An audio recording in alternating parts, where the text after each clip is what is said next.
सभी पुराणों में अलग अलग स्थानों पर प्रणाम की महिमा बताई गई है। और वह प्रणाम की महिमा क्या है? वर्णन है, कृष्ण प्रणामी न पुनर्भवाय। जो एक बार भगवान को श्रद्धा पूर्वक भाव पूर्वक प्रणाम कर ले, उसे दोबारा जन्म नहीं लेना पड़ता। कृष्ण प्रणामी न पुनर्भवाय, उसको कभी भी पुनः इस संसार में नहीं आना पड़ता। यह फल है प्रणाम का। बस एक बार भगवान को प्रणाम करने का यह फल है। यदि हम 10 अश्वमेध यज्ञ करें, अश्वमेध यज्ञ कोई साधारण यज्ञ नहीं है। अश्वमेध यज्ञ वह यज्ञ होता है जिसमें जो कलयुग के लिए तो निषेध है, परंतु सतयुग, द्वापर, त्रेता इन 3 युगों में होता था। कलयुग के लिए तो अश्वमेध, गोमेध आदि यज्ञ निषेध है, मना है। तो वर्णन है कि यदि हम 10 अश्वमेध यज्ञ करें, अश्वमेध यज्ञ में एक घोड़े की बलि दी जाती थी जो श्याम वर्ण का हो, जो बूढ़ा हो चुका हो, और उसको सब स्थानों पे घुमाया जाता था। एक तरह से दिग्विजय यात्रा होती थी। और उस अश्वमेध यज्ञ में वेद के अनुसार बताई हुई क्रिया में से थोड़ा भी इधर उधर कर दें तो वह यज्ञ निष्फल हो जाता था और उस व्यक्ति की मृत्यु हो जाती थी।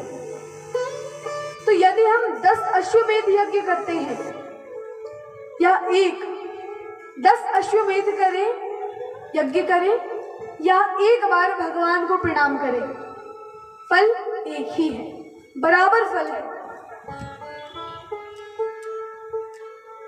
और वर्णन आता है प्रणामो दुख शमनः। श्रीमद् भागवत का अंतिम श्लोक है क्या? नाम संकीर्तनम यस्य सर्व पाप प्रणाशनम। भगवान के नाम का संकीर्तन करने से सभी प्रकार के पाप नष्ट होते हैं। और प्रणामो दुख शमनः, प्रणाम करने से दुख नष्ट होते हैं। प्रणामो दुख शमनः तम नमामि हरिम परम। तो ऐसे भगवान को हम सभी प्रणाम करते हैं। तम नमामि हरिम परम। प्रणाम करने से क्या क्या लाभ होंगे उसका भी वर्णन है।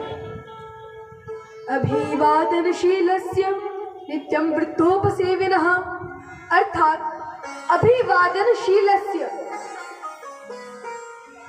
यदि हम स्वयं से बड़े लोगों का आदर सम्मान करते हैं, अभिवादन करते हैं, तो अभिवादनशीलस्य नित्यं वृद्धोपसेविनः, नित्य अपने वरिष्ठ लोगों की सेवा करने से क्या फल प्राप्त होता है? नित्यं वृद्धोपसेविनः। और चत्वारि तस्य वर्धन्ते, उसके चारों बढ़ते हैं। क्या 4 बढ़ते हैं? आयुर, विद्या, यशो, बलम। आप बताइए, ऐसी कोई दवाई है जिससे उम्र बढ़ाई जाए? है कोई दवाई? परंतु आशीर्वाद एक ऐसी चीज है, ऐसी वस्तु है, यदि आशीर्वाद हमें मिल जाए तो आयुर, विद्या, यशो, बलम, आयु बढ़ती है। अच्छा, आयु बढ़ती है पर कोई जानता नहीं है, नहीं, यश भी बढ़ता है। आयुर, विद्या, यशो, बलम, बल भी बढ़ता है और विद्या, ज्ञान भी बढ़ता है। यह है प्रणाम करने की महिमा, प्रणाम करने का महात्म्य। एक सरल रामायण का ही उदाहरण। क्या उदाहरण? जैसे जो विभीषण जी हैं, जब वे भगवान श्री कृष्ण के पास जाते हैं, भगवान श्री राम की शरण में जाते हैं। रामावतार जब भगवान ने लिया था, रामावतार में श्री रामचंद्र के पास गए। असुर वेश था, सभी ने रोक दिया, परंतु भगवान ने कहा पहले स्वभाव तो जाने, उन्हें आने दीजिए।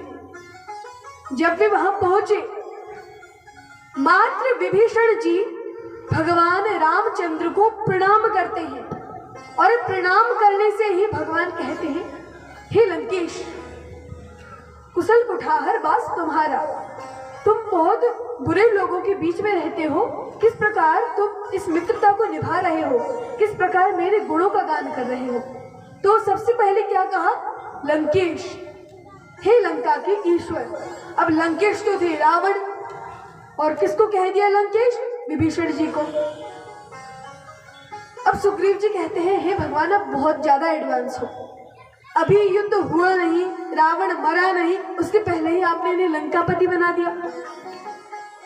भगवान कहते हैं, तो क्या हुआ, हमने तुम्हें भी तो किष्किंधा का राजा पहले ही बनाया था, जब बाली की मृत्यु नहीं हुई थी, उससे युद्ध नहीं हुआ था। वो कहता है, ठीक है, बाली की बात तो ठीक है, पर इसके पास अमर सेना है और इसके पास तो बहुत सारी बड़ी बड़ी विद्याएं हैं, सेनाएं हैं। यदि आप युद्ध हार गए, वैसे तो आप हारेंगे नहीं, परंतु कुछ संभावना है, यदि आप युद्ध हार गए तो, यदि आप स्वयं ही हार गए, लंका आपके हाथ में ही नहीं आ पाई, तो आपका वचन झूठा रह जाएगा। भगवान कहते हैं, नहीं विभीषण, यदि मैं विभीषण को लंका नहीं दे पाया तो अयोध्या दे दूंगा। इतने सहज भाव में भगवान कह देते हैं कि रघुकुल रीत सदा चली आई, प्राण जाए पर वचन न जाए। इसलिए मैंने वचन दे दिया इन्हें राजा बनाने का। यदि मैं युद्ध नहीं जीत पाया, लंका नहीं जीत पाया, तो इन्हें अयोध्या दे दूंगा। और भगवान ने वास्तव में दी भी, उन्हें लंका दी। रावण ने शिव जी की, ब्रह्मा जी की घोर आराधना करके 10 सिर चढ़ा के, दशानन बन के जिस सोने की लंका को प्राप्त किया, इतना सारा उपाय किया, इतनी घनघोर तपस्या की, वह मात्र विभीषण जी ने प्रणाम करने से ही प्राप्त कर लिया। तो यह फल है भगवान को प्रणाम करने का।